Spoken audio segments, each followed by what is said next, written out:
Good morning, everybody. Dear Dr. Sriram, Director, Dr. Bala, Principal Scientist, and other scientists and faculty members of CLRI, and ladies and gentlemen. I am highly privileged and honored to deliver this lecture on the important 46th World Environment Day at CLRI through video conferencing. I am thankful to Dr. Vate, former director, and CLRI for having given me this opportunity. My apologies for not attending this function in person due to the existing situation on account of COVID-19. In fact, I was a student of College of Engineering, the next doors of CLRI during the years 65 to 69, and I used to many times pass through the CLRI, but of course without any official contacts. Today, on this occasion, I will be speaking on the topic of today's importance, that is impact of COVID-19 on environment, economy in India, touching the present and future scenarios. Let me first talk briefly about CLRI, as I don't have to give more brief about CLRI. Whatever little I could know, I would like to brief. CLRI is the premier research institute in our country, the only institute in our country under CSIR for the leather industry. It has been playing a vital role by providing advisory to government in framing the industry-friendly policies, and on the other side, also helping the industry by extending all technical and necessary technologies and technical manpower, and had initiated growth of the industry to be smooth and dynamic. This institute has been extending the required help to the industry in major areas such as leather process technology, leather chemicals, effluent treatment, product design and quality standardization, value addition to byproducts, and improving and supplying the trained manpower required for different sectors of the industry. Some of the notable contributions in the environmental sector are introduction of sequential toxic anoxic bioreactor technology, SOBR technology, for treatment of wastewater with minimum production of sludge, production of sole from flushing waste, which considerably reduces the waste generation due to tanning process know-how for conversion of animal hair waste into compost, which can be used as organic fertilizer for plantations, co-digestion of tannery solid waste for biogas generation, besides reduction in water consumption for tannery process. Now let me come to World Environment Day. As all of us know, World Environment Day is celebrated since 1974 and it is widely celebrated in over 160 countries, and it is the United Nations principal vehicle for encouraging awareness and action for the protection of our environment. Each year, World Environment Day has a new theme that major corporations, NGOs, communities, government sectors, and all celebrities worldwide adopt to advocate environmental causes. This year marks the 46th year with a theme of Celebrate Biodiversity and will be hosted in Colombia in partnership with Germany. But however, under these COVID situations, it may be remotely celebrated. India had a privilege of hosting two such World Environment Day functions in the years 2011 and 2018, and the theme being forest, that is nature at your service, and beat plastic pollution respectively. Now let me come to the topic of today, that is impact of COVID on environment and economy in India, present and future. During this COVID pandemic, we are facing a global health crisis and economical slowdown at the same time. As all of us know, this was declared as a pandemic during the second week of March by World Health Organization. Given the scenario, it's peculiar experience for all of us to notice some positive changes also in the environment. For example, the lowering of pollution in ambient air has led to better breathable air. Some of the noticeable events like satellite imagery from the European Space Agency 5P has measured NO2 levels globally very low, and it shows nearly all big Indian cities there has been a considerable drop in NO2 levels. Several studies and articles are claiming that 50% drop in PM10 and PM2.5 is observed in all major cities of India and especially in Delhi. We also have read and heard news like self-cleansing of rivers which had happened due to reduced anthropogenic activities, the other industrial activities, making the river water fit for using, potability, and after disinfection. For example, the river in Haridwar. Lot of changes has been noted in terms of biodiversity, like movement of wild animals in the human occupied regions. I would like to mention some of the happenings or changes, or rather we can say return of natural happenings like increased turtle nesting and more noticed in daytime on the eastern coastal regions starting from Odisha to tip of Tamil Nadu. Spotting of critically endangered South Asian river dolphins, that is called Ganges dolphin, on river Ganga after 30 years at various Ganga ghats of Kolkata. Spotting of increased number of flamingos in Navi Mumbai region. Another important sector which had taken a positive curve during this pandemic is the agriculture.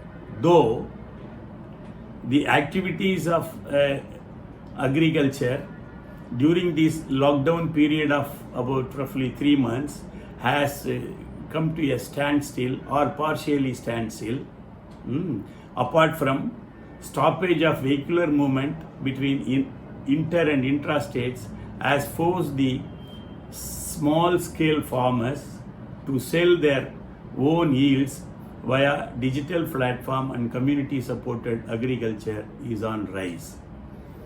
Apart from that, it is expected that the agricultural yield during this Rabi crop season is bound to be impacted very low, since we expect a normal monsoon, but for the thing that the farm workers have to return to their fields to work and to achieve the yield. This pandemic has made people to realize the value of life, bringing out the best of behavior in all of us. This pandemic had taught us the lesson of self-hygiene and self-discipline to majority of both literates and illiterate population in our country. Another way of seeing this adaptation of people for such self-discipline and hygiene care is certainly out of fear and anxiety. Coming to the topic of economy, the basic ideology that UN has projected during this time of pandemic is save lives, protect livelihoods, which certainly has impacted the economy. Yes, it's fact that we will have to restrict ourselves with basic rules of pandemic, that is being safe and being indoors, maintain the social distancing and wearing protective wears. Not all jobs can afford the luxury of working from remote, which will fetch their income. In fact, majority of professions requires manual intervention at the work site or workplace. This economic slowdown has ultimately impacted the productivity of all the industries, irrespective of its scale of operations. It has also led to slowdown in retail and wholesale economy, commercial goods, and also created demand for some basic FMCG products. The economic slowdown, on the other hand, has impacted the life of families with vulnerable or immune suppressed members, that is old age, pregnant ladies, severely ill patients, etc. This situation is causing a severe economic burden on such families due to extra care to be given. In nutshell, we can observe or notice weak social and labor protection leading to inequality in income and access to opportunity, which will ultimately lead to increase in poverty of the nation. Since the onset of this pandemic in India, our government has prioritized citizens' health over economic activity to contain the spread. Now, let me share some of the facts that industries are facing currently due to COVID lockdown. To start with the leather industry, this industry has lost overseas buyers, orders from them to the tune of roughly 1 billion due to cancellation of orders by the major European clients from Italy, Germany, Spain, France, UK and USA, which accounts for roughly 65% of Indian leather exports.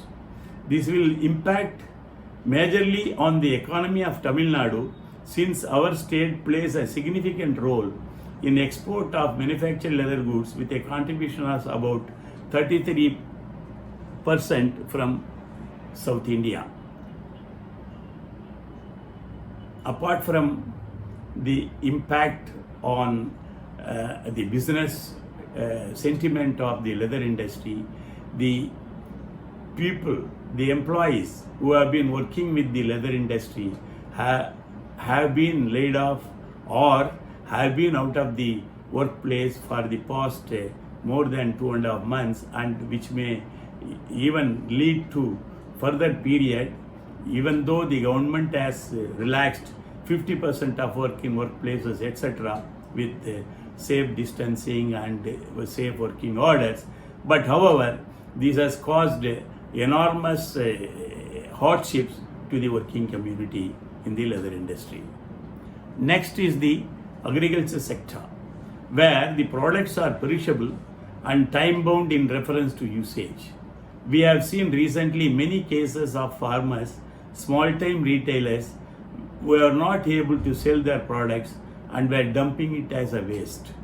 The state has been considerable decrease in supply of vegetables initially due to transport restrictions, which had then gradually turned normal in due course of time because of immediate action from state governments to open borders for perishable goods. In case of IT sector, it has impacted the technical startups in a severe manner.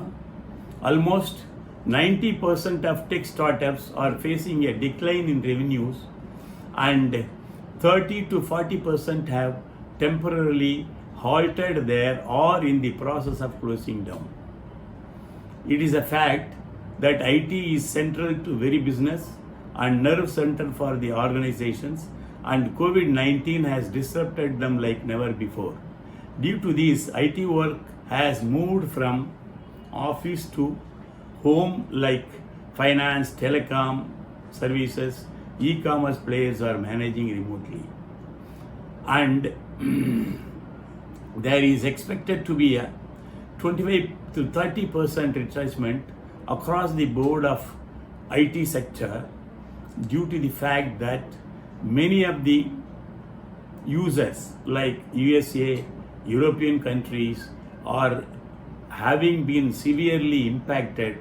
They will cut down their expenditure on IT sector very drastically, present and as well as in future, at least up to the year end of 2021. Now, let me come to mining sector.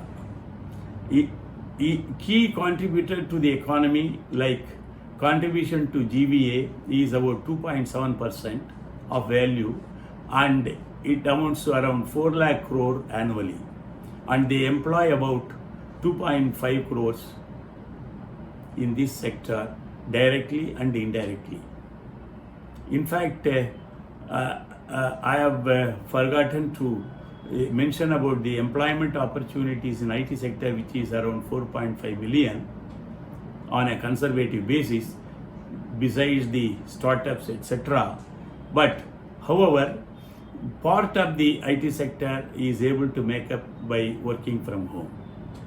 As far as mining is concerned, it was poised for a robust growth in 2021 with the Niti Aayog and the Government of India's initiatives for reviving this sector by auctioning more and more blocks, and also by lending incentives for this industry, etc. But for COVID-19, continuing mining operations of coal and iron ore has been in trouble, since the turnout on the operating side from the workers and employees has been dismal with the fear of COVID-19.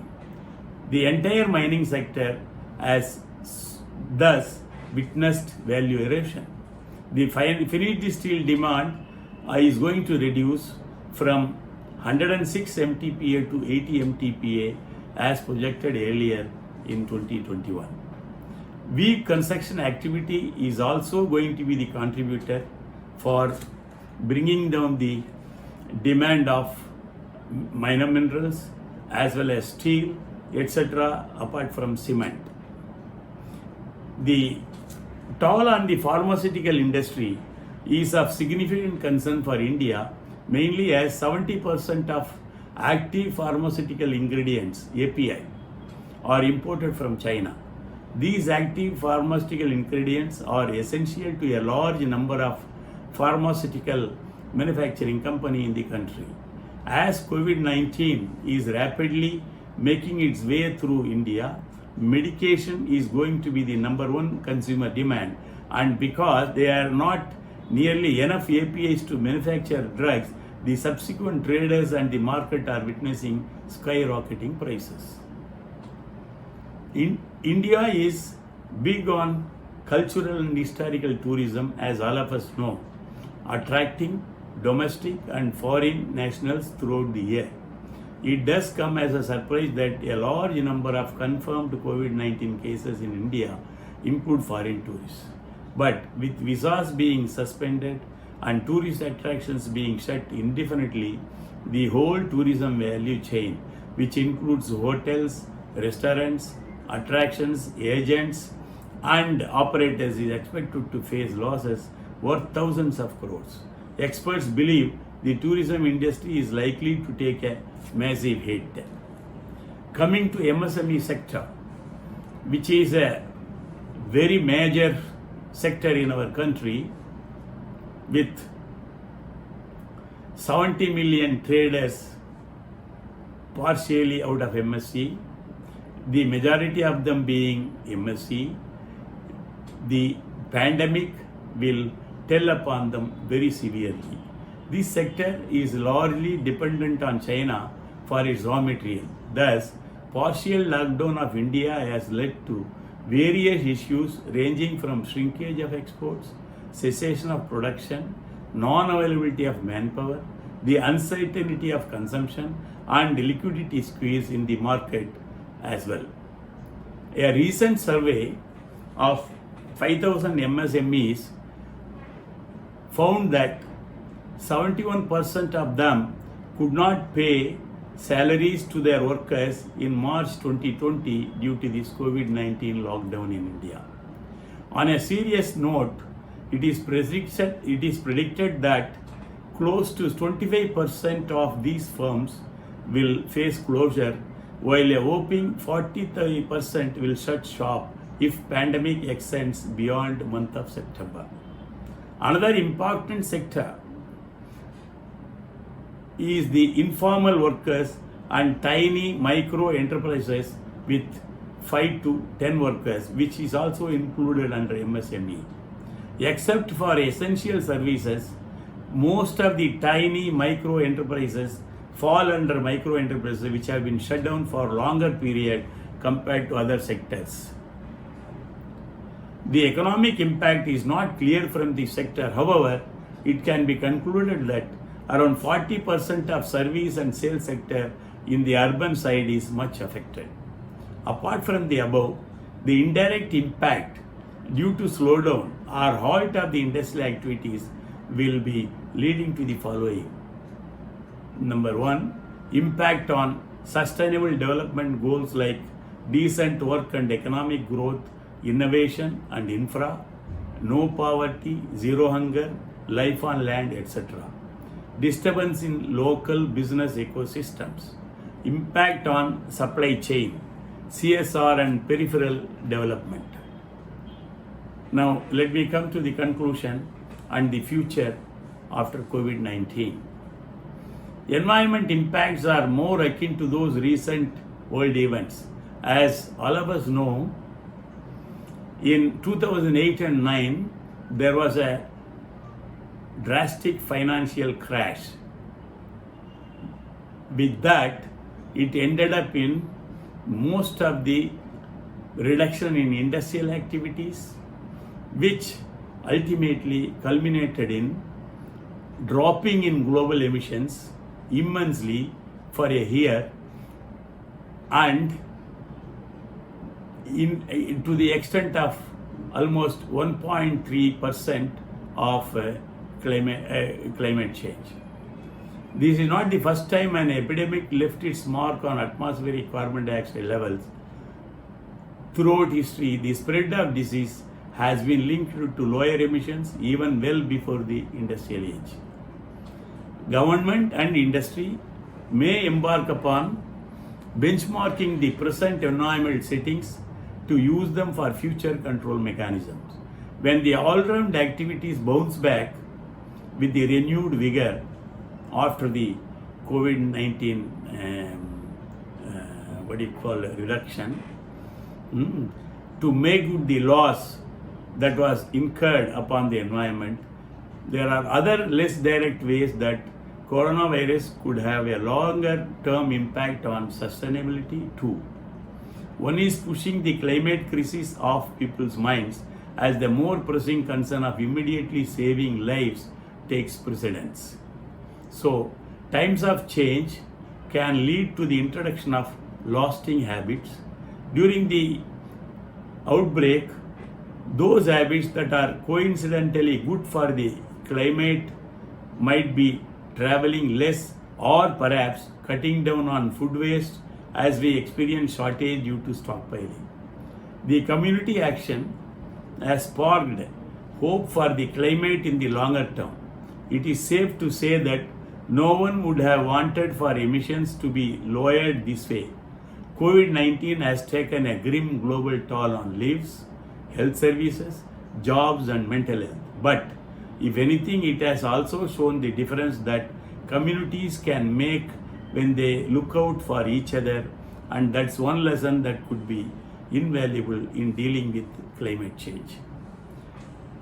Industry and economy, on a positive note, the financial crash of 2008 and 9, as I mentioned earlier, led to an overall dip in emission. It was not climate change, it is a dip in emissions of 1.3% during that period. But this quickly rebounded in 2010 as the economy recovered and leading to an all-time high. Overall, 2020 may still see a drop in global emissions of 0.3%, less pronounced than the crash of 2018-19, but with the extended lockdown and the extended impact, these emission levels may dip further to beyond 1% also. Going forward, industrial growth to remain subdued in FY 2021, and likely impact would be severe to moderate on construction. Hospitality, it will be very severe. Tourism sectors, it will be very severe. On infra, it will be moderate, and on irrigation, it will be low. The suggested way forward would be to ease the liquidity crunch, facilitate smooth operations, increase government expenditure, reduce imports, and encourage Make in India concept successful, incentivize to grab the opportunities of shifting operations to India from other countries, and boost consumer demand with policy level interventions.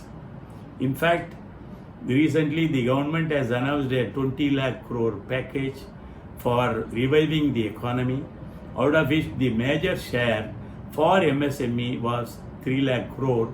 But being an unorganized sector, most of the MSME units are unregistered, must be in the range of about 30 to 40% of the total MSME sector.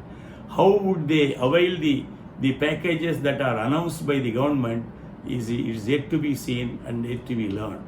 In this connection, my suggestion would be government immediately should take action in registering and in contacting all the operators through their own mechanism, through district industry centers, etc., and get them registered so that the directory of MSME gets full-fledged, and at least the many of the smaller MSMEs, those who are having a turnover of less than 40 lakh per annum, which is exempted under GST, can be databased, and then they could also avail the facilities. In fact, the major employment in the country is through MSME sectors only. It's about 11.5 or 12 crores of people are working with MSMEs. The learnings from, next let me come to the learnings from pandemic and what actions we should in future follow. COVID pandemic, as I have explained earlier, has changed the way of workings as the infection continues. Government of India has taken holistic approach by implementing public health approaches, including conventional measures to contain the infection, and by stringently following the lockdown measures, much different than other countries, which includes state governments also. The ongoing initiatives of government in rolling out stimulus packages apart from RBI also working in tandem in reducing the interest rates, etc., to boost the downtrending economy by supporting MSMEs, agriculture, migrant workers, and large industries across the board.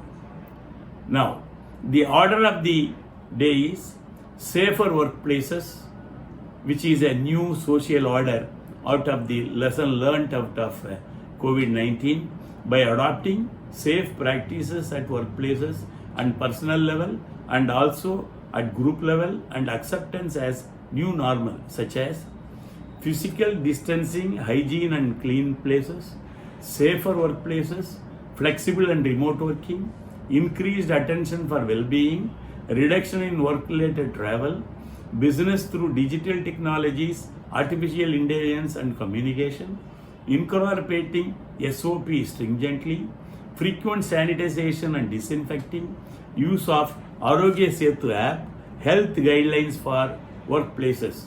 Every crisis, as we can understand, is a learning opportunity for every one of us, including the organizations. And this pandemic is proving to be quite the lesson. Like India, several international economies are becoming cognizant of the risk they face by being overly dependent on one market, making the current situation a learning opportunity. CEOs of Indian multinationals as well as the large industrial groups who recently attended the CII conclave believe that the time India can work on capturing potentially 40% of their competitors' market share by looking at indigenous production of goods, furthering the country's Make in India campaign. Here is how organizations are figuring out their next moves in terms of remote working, safety measures for employees, an open line of communication, opportunity in a crisis. Having said above all, moving forward by looking into the future, it is the right time to modernize infra strategy, remote access policy, data security strategy, work from home policy, cost optimization policy combined with innovation to gain scalability and build resilience for today and tomorrow. With this, I would like to end my speech. I once again thank the organizers for having given this opportunity to me. Jai Hind. Thank you.